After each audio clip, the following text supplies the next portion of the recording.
Bonjour, nous sommes donc tous réunis aujourd'hui pour parler de presse cuisine, pour parler de cuisine en général, dans le cadre de Demain la presse, le festival. Et j'ai autour de moi 5 représentants de cette presse cuisine, 5 grandes marques médias de cuisine.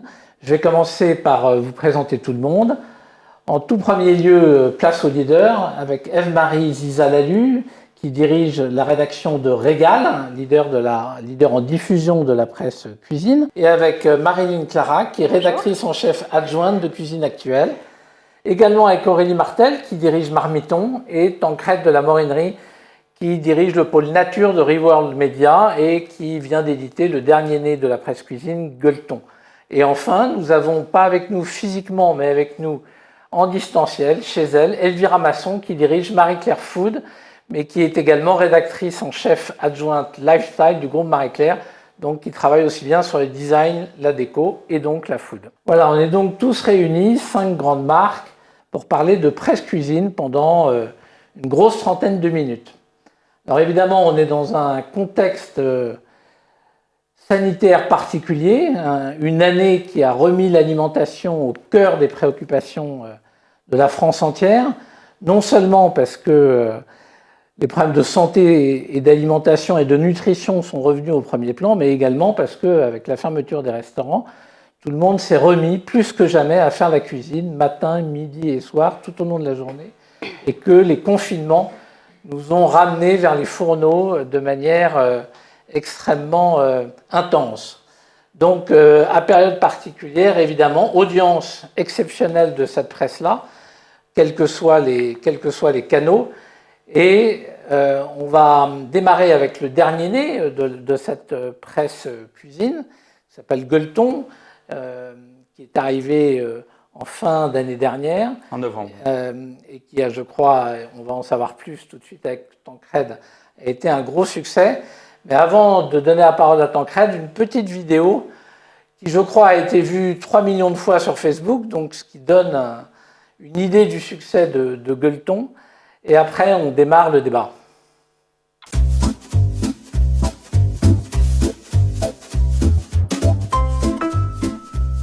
Et salut les bons vivants! Salut les bons vivants! Aujourd'hui on se retrouve dans le pays de Sceaux, dans les montagnes près de Limoux. Et on va vous parler de cochons aujourd'hui. Ah oui, j'ai déjà faim. On avait un truc à vous dire parce que je pense que dans un cadre comme ça, c'est le bon moment pour vous l'annoncer. Ça faisait longtemps qu'on avait envie de le faire avec Vincent. On va se paxer.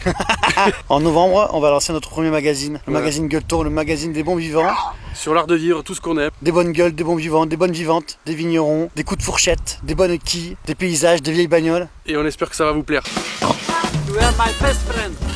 Alors justement, en Tancrède, on vient de voir l'esprit Gueuleton.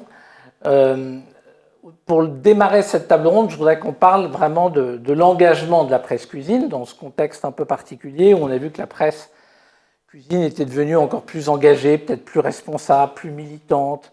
En tout cas, qu'elle se donnait du mal aux côtés des Français pour défendre une alimentation, une nutrition encore plus importante que jamais. Et je crois, quand on a préparé l'émission, vous m'avez raconté que Gueuleton était justement dans ce cadre-là extrêmement responsable et engagé.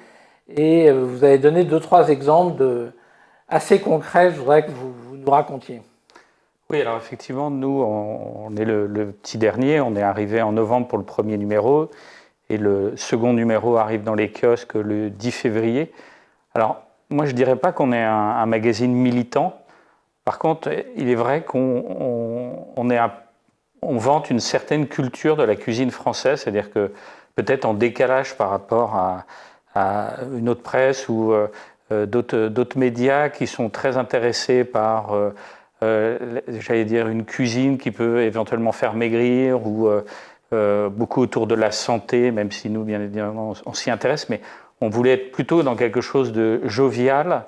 Et on rigolait beaucoup avant la création de ce magazine avec les fondateurs, qui étaient que nous, on était quand même plus, a priori, côte de bœuf, riz de veau que salade de quinoa, quoi. Et on était même là à dire, voilà, le gras c'est bon. C'est vrai que le gras c'est bon quand c'est effectivement un bon produit au départ, qu'autour de ça, on a des légumes, une nourriture équilibrée.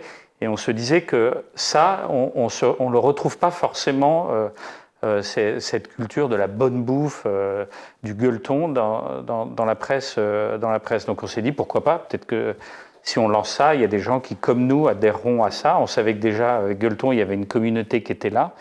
Et en termes d'engagement, nous, l'engagement, il est plutôt sur la valorisation du savoir-faire français, des producteurs, des artisans, puisque la France, qui est quand même la nation de l'art gastronomique, on a des produits totalement incroyables qui sont très souvent valorisés par la presse, à la radio ou à la télévision. Mais nous, on voulait s'intéresser aussi à ces gens-là. Donc c'était vraiment donner des coups de projecteur, être un peu un magazine miroir sur d'ailleurs ces gens-là qui parfois, pour certains, on a été étonnés, mais n'ont jamais vraiment été approchés. Dans celui de février, il y a une femme qui fait du Cantal, donc du fromage dans un endroit complètement paumé. Quand on a dit qu'on venait la voir, voilà. Et c'est pour ça que le magazine a été assez bien reçu, parce qu'on était assez authentique, sincère dans notre approche. Justement, oui, dans l'édito d'ailleurs, on parle de sincérité, mais on parle également d'intégrité. Alors c'est quoi l'intégrité de Gueuleton? C'est-à-dire qu'il y a des marques que vous n'accepterez pas ou dont vous ne parlerez pas? Oui, parce qu'en fait, au comité éditorial, on est 3, donc Arthur Errange, Vincent Bernard et moi-même. On ne peut pas essayer de construire au quotidien un magazine comme ça, tout en ayant un rapport avec des marques ou des produits, transformés ou pas, auxquels on ne croit pas, ou en tout cas on ne se sent pas à l'aise avec ça. Donc effectivement, tout ce qui est publicité d'hypermarché, même si on voit qu'ils font énormément d'efforts. Encore ce matin, je voyais qu'il n'y aura pas de bar sauvage sur les étalages français, ce qui est une excellente nouvelle puisqu'on est en période de frais. Alors voilà, il y a énormément de progrès qui sont faits, mais c'est vrai que nous, on préfère ne pas mettre en avant trop les produits transformés de mauvaise qualité. Et donc on fait des choix au quotidien avec la régie publicitaire. Et malheureusement, c'est vrai qu'on refuse certaines marques pour l'instant. On reste comme ça. Je pense que les gens qui l'achètent doivent voir qu'effectivement on s'interdit certaines choses parce qu'on se voit mal soutenir la restauration en ce moment qui est dans une difficulté complètement incroyable. Beaucoup de producteurs et à côté éventuellement vanter certains produits qui ne nous paraissent pas adaptés par rapport en tout cas à nous, notre philosophie. Merci. Et alors, pour rester dans cette notion d'engagement et de responsabilité, quand on est leader, Ève-Marie, comment est-ce qu'on assume cette responsabilité? Comment est-ce qu'on défend, comme l'a dit Tancred, comment est-ce qu'on défend les filières? Comment est-ce qu'on défend en fait, ce n'est pas tout à fait le même axe. L'alimentation, même si vous n'êtes pas sur le même positionnement. Voilà, alors on a une vraie responsabilité, c'est évident, puisque quand on parle de cuisine, c'est un sujet, c'est l'alimentation, c'est un sujet vital. Donc c'est à la fois un enjeu de santé publique et un enjeu planétaire. Je ne sais pas si vous connaissez la commission Eat Lancet, qui rassemble 30 scientifiques internationaux qui ont réfléchi à la manière de faire évoluer, sur le développement durable, pour réduire la malnutrition, lutter contre la dégradation des milieux. Donc ils ont réfléchi et ils ont finalement mis au point un régime de santé planétaire. Donc le terme régime, c'est toujours un petit peu restrictif, mais ce n'est pas de cette manière-là qu'il faut le lire. C'est en fait simplement de nouveaux équilibres qu'on doit mettre en place. Et ces nouveaux équilibres, ça passe par manger moins de viande, mais de la bonne viande. Donc manger moins, manger mieux. Réduire le gaspillage alimentaire, évidemment, ça c'est un enjeu très fort. L'histoire du bon gras et du mauvais gras. Exactement. Et donc, par rapport à ça, nous, en tant que magazine, on se dit comment incarner ces principes.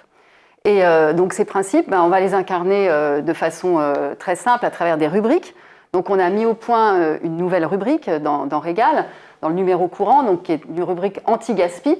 Et on réfléchit aux formes justement pour attirer le lecteur et qu'il se projette dans ces rubriques.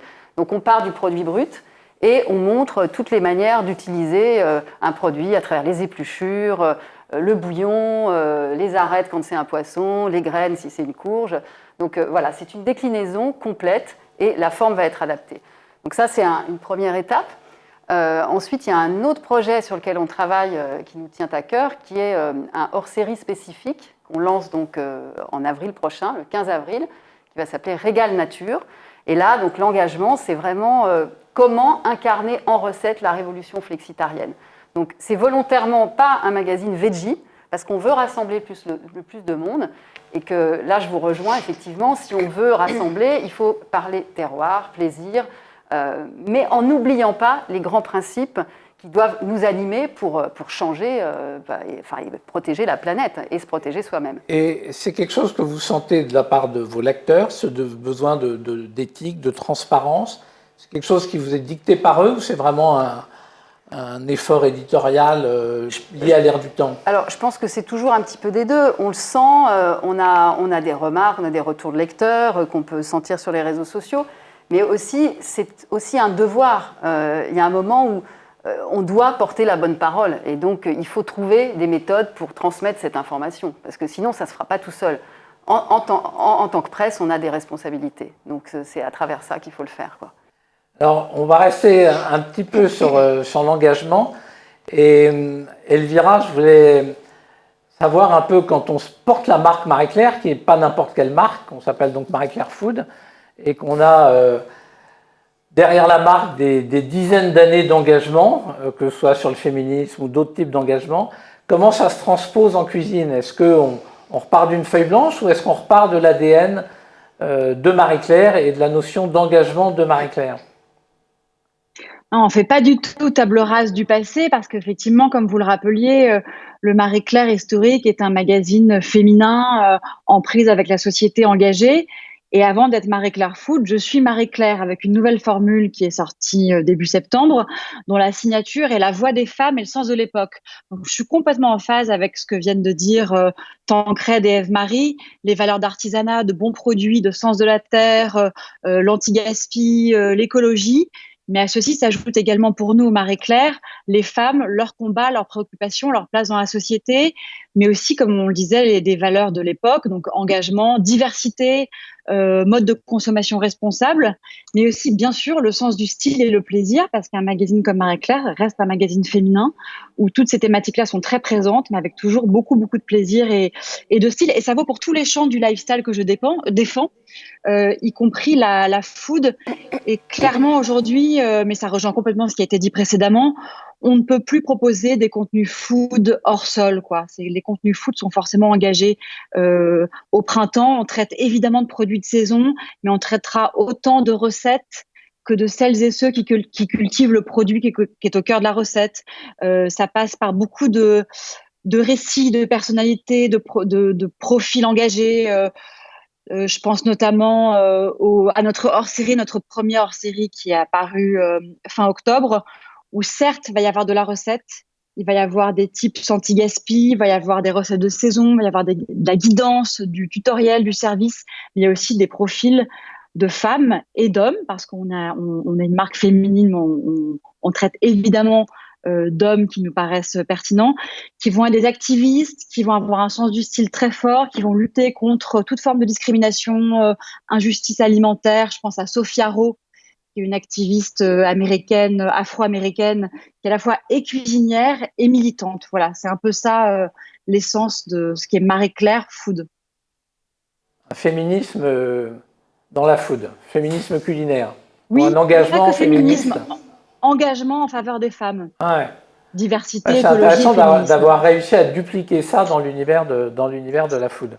Alors, à propos de cette période un peu particulière qui a évidemment bouleversé, à mon avis, et qui a en tout cas impacté la presse cuisine, je voulais avoir un peu l'éclairage de Cuisine Actuelle, et notamment de ce qui s'est passé sur la fabrication du pain, qui je crois a été une sorte de phénomène. Alors peut-être pas que chez Cuisine Actuelle, mais il se trouve que ça a été un énorme succès d'audience chez Cuisine Actuelle. Et effectivement, la France s'est mise à refaire son pain. On a entendu parler des stocks de farine et des rayons vides dans les supermarchés. Et alors, comment ça s'est passé? Comment vous avez vécu ça de l'intérieur chez Cuisine Actuelle? Puis après, on parlera évidemment d'autres dimensions, notamment de la dimension servicielle. Oui, tout à fait. Alors, c'est vrai qu'il y a eu un intérêt grandissant là, lors des 2 derniers confinements pour la cuisine. Et donc, chez Cuisine Actuelle, on a fait le constat que les gens se remettaient à faire leur pain maison. Donc on était ravis de voir ça. Donc en gros, nos top sujets là, pendant les 2 derniers confinements, c'était le pain en cocotte, que je vous invite à faire parce qu'il est très facile, et la baguette maison. C'est vraiment les deux recettes qui ont vraiment cartonné sur le site. Et les gens avaient une vraie appétence à faire ça. Ils avaient envie de réaliser ces choses-là aussi en famille. On était en cercle restreint. On avait envie de prendre plus le temps, donc de réapprendre à faire des choses qu'on avait oublié de faire. Donc c'était vraiment c'était super. Et nous, on a bouleversé tout le programme édito qu'on avait prévu. Bon, bien sûr, les confinements, tout le monde a fait pareil, mais vraiment, quand on a vu cette appétence pour le pain, on est allé sur le je fais mon levain maison, les astuces pour faire son pain, les astuces pour congeler, décongeler son pain. On est allé à fond dans tout ça. Voilà. Et donc vous êtes retrouvé avec des pics d'audience au milieu de la nuit. Pics d'audience, exactement. De gens qui se sont mis à faire leur pain.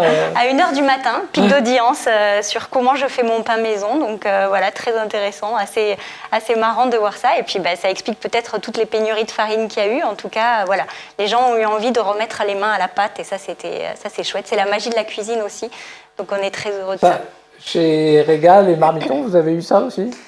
Nous, oui, on a observé le coût du pain, ouais. Le coût du pain, les audiences. On a atteint, je crois, 24 millions d'audiences historiques en avril. Donc oui, en tout cas, on a vu une vraie appétence des gens de recuisiner eux-mêmes et d'être accompagnés. En tout cas, il y avait un vrai potentiel sur tout ce qui était tuto, vidéo. Enfin voilà, ça a pris vraiment une part très importante dans ce moment-là pour accompagner. Alors justement, sur tout ce qui est tuto vidéo et sur la façon dont la presse cuisine a un engagement ou un devoir de transmission, de pédagogie, comment est-ce que vous abordez ça ? Il y a quoi au-delà des tutos et des vidéos ? Est-ce qu'il y a encore d'autres choses pour accompagner tout le monde à, par exemple, si on prend le pain, comment est-ce qu'on réapprend aux gens à faire leur pain ? Comment on les accompagne dans la redécouverte de la cuisine en général ? Alors nous, c'est vrai du coup, comme on avait voulu mettre en place justement pendant le confinement, alors c'était compliqué de tourner des vidéos à ce moment-là, même si on en faisait nous-mêmes à la maison, on a réussi à en faire aussi quelques-uns. On en avait aussi en stock, donc on les a ressortis pour vraiment accompagner sur le pain maison, reprendre tous les ingrédients de base aussi. C'est vrai que la levure, il faut aussi aller vraiment la comprendre, le levain, etc. Et donc nous, on est parti sur les tutos en vidéo, sur plein d'articles, sur vraiment tout un programme éditorial complètement chamboulé. Et alors, ce que je voulais dire aussi, et qui était important, c'est que je trouve que ce rôle de transmission et d'éducation, il se joue aussi sur les réseaux sociaux. Pour nous, c'est très important, exactement. Donc on est partenaire Food France de Pinterest. Donc à ce titre, on participe à des stories pin qui viennent de sortir. On travaille aussi avec Snapchat et TikTok et on propose pour les faire sortir de tout ce qui est porn food, on les sort de là pour aller les amener vers des repas beaucoup plus équilibrés, des recettes qu'on peut faire en 30 minutes chrono, préparation et cuisson comprises. Et donc à la fin, on a un repas équilibré, bon, on a fait maison, tout est gagnant, donc voilà, on est... D'accord. Et Gueuleton, du coup, pas très réseaux sociaux ou un peu quand même Si, alors nous, on cuisine pas vraiment en 30 minutes, il faut être très franc, c'est plutôt 2-3 heures, on est un peu cuisine basse température. Non, je plaisante, mais ce que je trouve très intéressant, c'est que les Français ont redécouvert quelque chose quand même, c'est que la cuisine, ça prend du temps. C'est-à-dire il faut donner du temps pour que la cuisine se fasse et surtout que ça se partage, même si ça paraît une évidence, mais on cuisine souvent pour faire plaisir aux autres et quand je vous écoute parler, on voit bien qu'il y a eu cette volonté pendant le confinement et j'espère que ça va perdurer, qu'on a envie de partager, Il y a un rôle social à la cuisine. Donc nous, oui, on est présents sur les réseaux sociaux, souvent par forme de vidéo, comme vous l'avez montré, où en fait on se rend dans un endroit, un producteur, souvent, c'est des gens qui élèvent des animaux. Là, dernièrement, c'était du port de Gascogne. On a été aussi voir des gens qui pêchent du homard, des choses comme ça. Donc, on est toujours sur des produits un peu iconiques français. Et on revisite, comme souvent vous aussi, là, le Gueuleton numéro 2 magazine est centré. Il y a un gros dossier, par exemple, sur le pâté en croûte qui vit une renaissance, en fait, qui est difficile à faire. Je ne sais pas si vous êtes déjà lancé. C'est très dur. Mais en même temps, c'est une œuvre d'art. Quand c'est très bien fait, c'est magnifique. Quand on suit les championnats du monde de pâté en croûte, Donc c'est là, quasiment une série sur Netflix. on est tombé sur des fêlés complets. Il y a des sites Instagram et tout ça. Et on a été voir les meilleurs ouvriers qui savent faire ça, ce qui demande une technique dingue. Mais je trouve ça génial qu'en France, on retrouve ces produits-là qui étaient un peu désuets.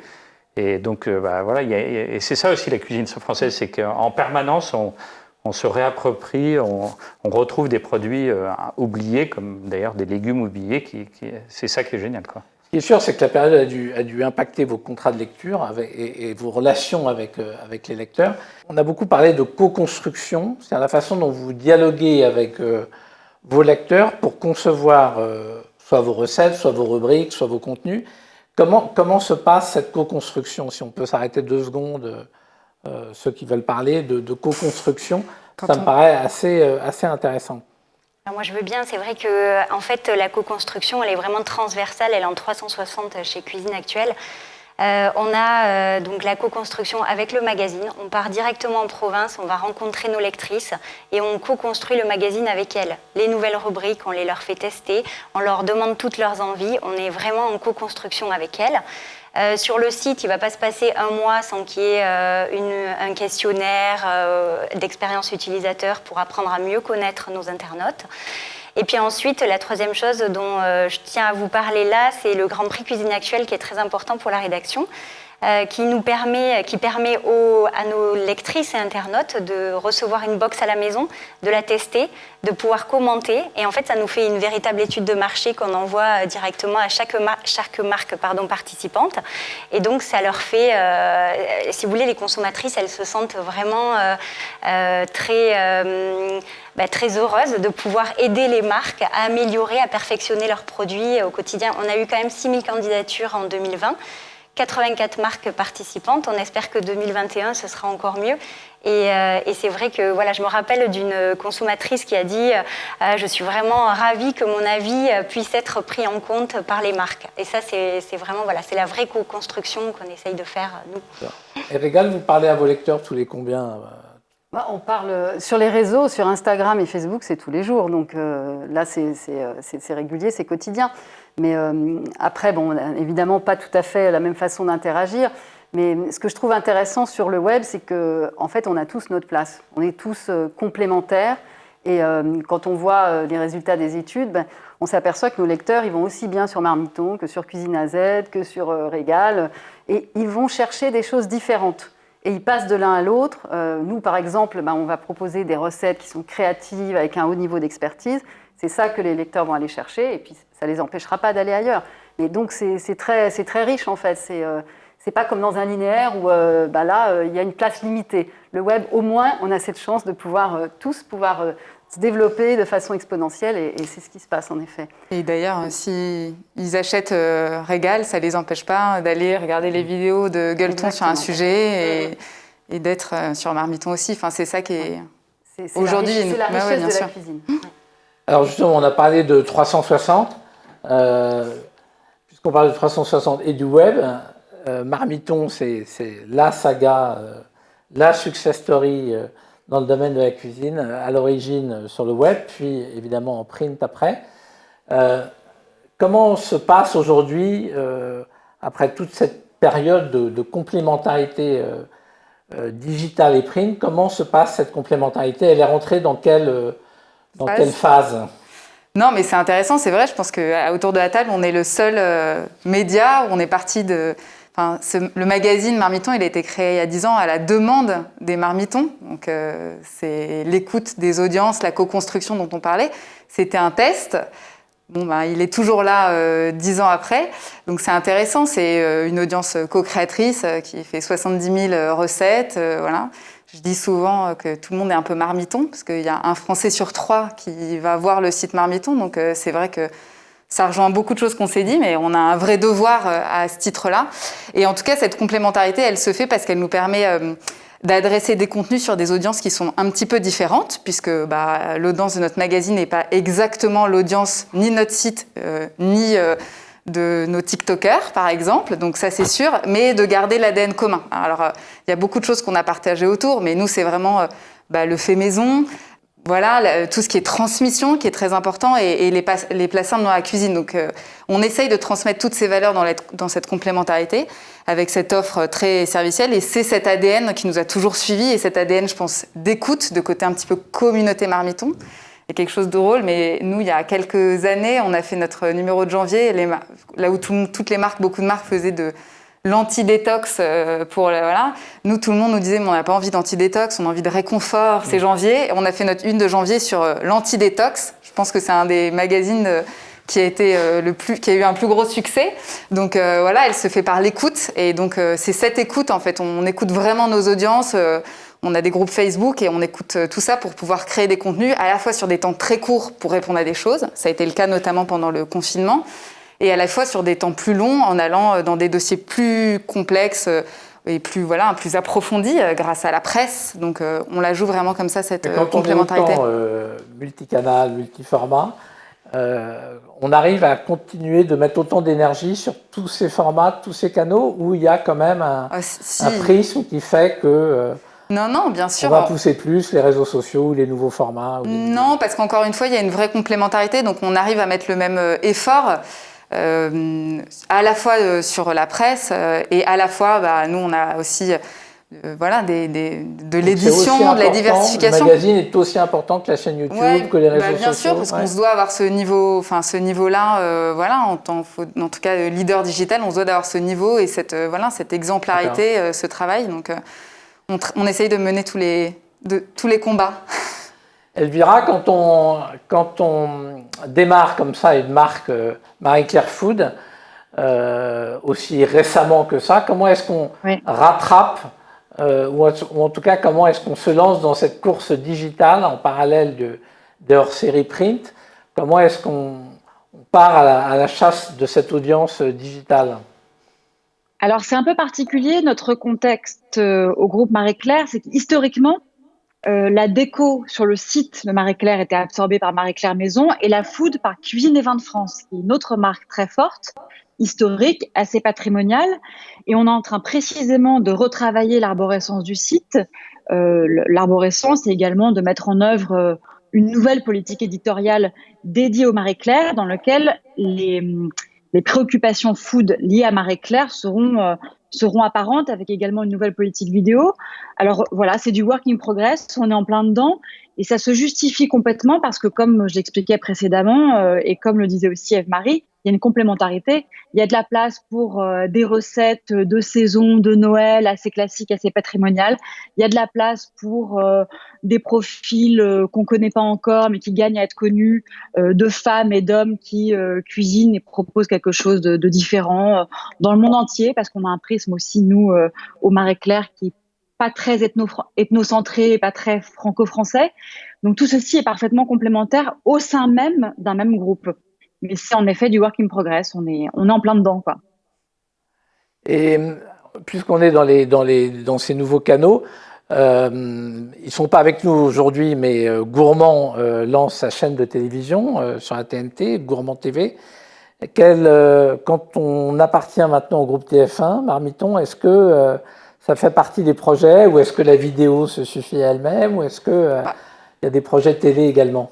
Alors, il y a des réflexions TV, puisque, en tout cas, une réflexion globale qui est l'idée d'avoir la meilleure alliance possible entre les publishers du groupe Unify auquel appartient Marmiton et le groupe TF1 et les programmes de TF1. Donc, c'est à l'étude. En tout cas, en temps court, il y a évidemment un enjeu sur la vidéo. Je pense qu'on l'a tous vu pendant le confinement et dans l'usage et autres. Alors, nous, on essaye de faire cette complémentarité en ayant des redirections, de pouvoir voir des recettes qu'on voit dans le magazine avec des pas à pas, avec de l'accompagnement en ligne. Et puis, il va y avoir une vraie accélération. En tout cas, c'est un de nos grands chantiers 2021 pour continuer à travailler, à développer ça, à la fois sur notre site, sur l'ensemble des recettes, mais aussi sur toutes les plateformes sociales. On a parlé de YouTube, ce sera le cas de Pinterest aussi demain, qui l'intégrera de plus en plus, de TikTok. Donc, c'est on prévoit de produire plus de 1000 vidéos l'année prochaine. Voilà, c'est un peu plus de 2,5 fois de ce qu'on fait aujourd'hui. Donc, c'est un vrai chantier 2021. On va écouter Bertrand Clavière de Gourmand TV. Et donc, si je comprends bien, il y a quand même des choses dans les cartons Évidemment. chez Marmiton Évidemment. et TF1. Donc, on n'est pas à l'abri de nouveautés. On regarde Bertrand Clavière de Gourmand TV pour parler de ce virage télévisuel de la presse cuisine. Et puis après, avec le temps qui nous reste, chacun nous parlera un peu de ses projets multicanaux, multiformats.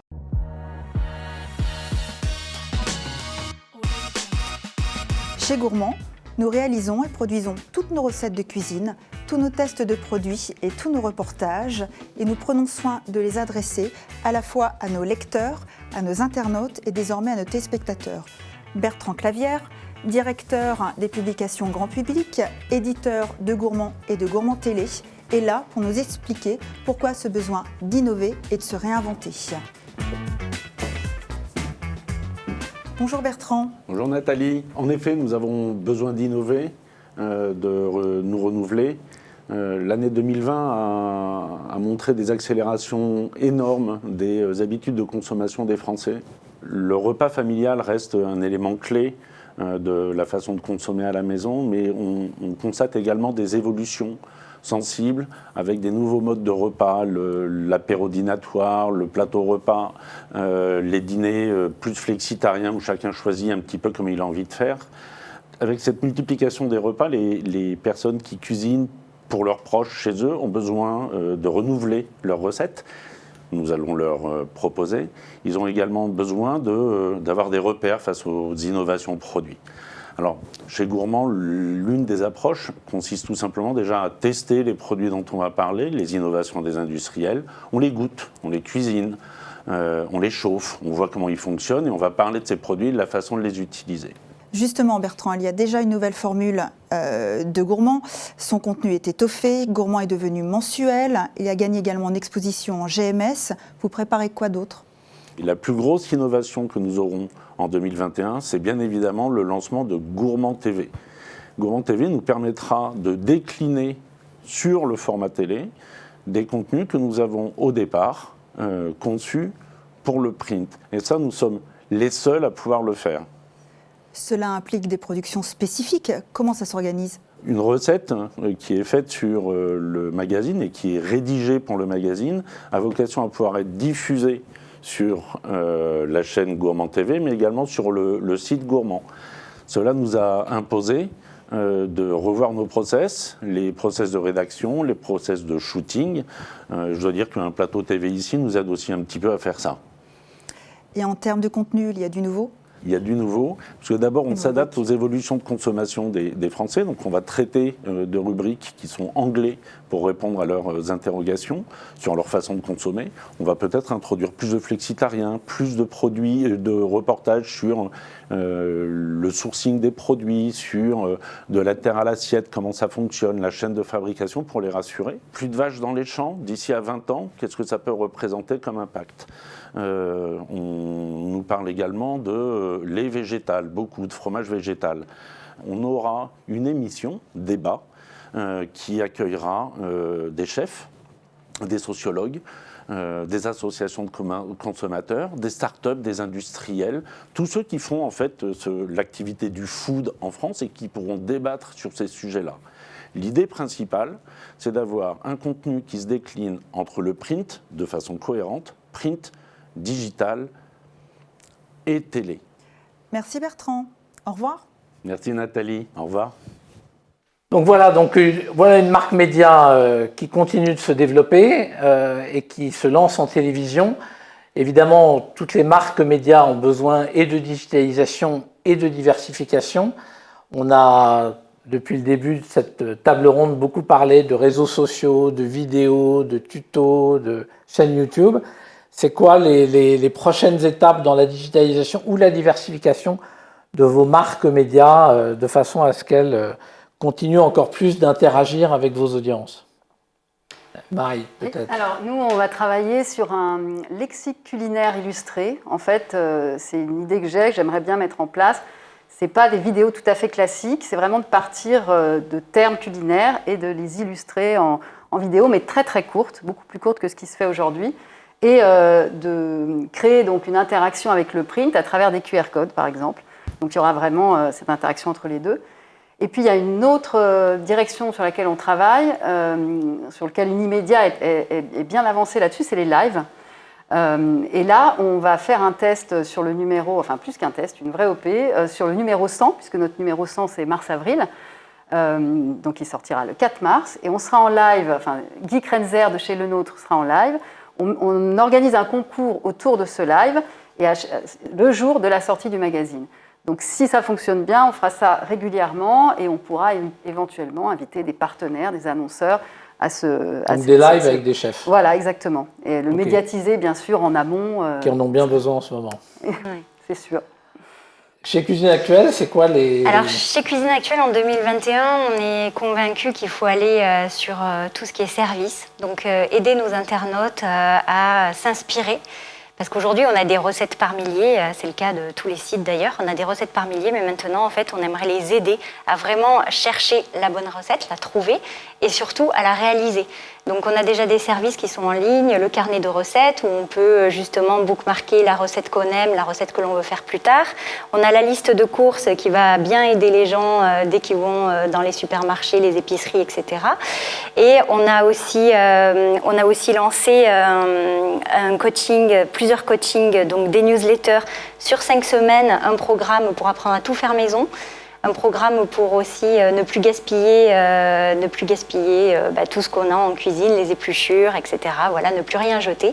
Donc voilà, tout ça, c'est ça, c'est sur digital ou en print, les deux ? Non, tout ça, c'est sur le digital. D'accord. Voilà, et donc on a aussi un service qui s'appelle le mode cuisine que je vous invite à tester, parce qu'en fait, vous allez être accompagné pas à pas dans votre recette. Donc vraiment, c'est prendre l'internaute par la main et lui dire voilà, c'est vraiment graphiquement. C'est très simple.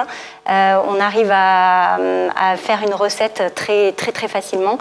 Et voilà, c'est vraiment le service sur lequel on veut vraiment axer. Et ensuite, comme Cuisine Actuelle, c'est la passion du goût, on est aussi sur le print, on aura des développements très régionaux. On est déjà en région. On est aussi sur la saison, etc.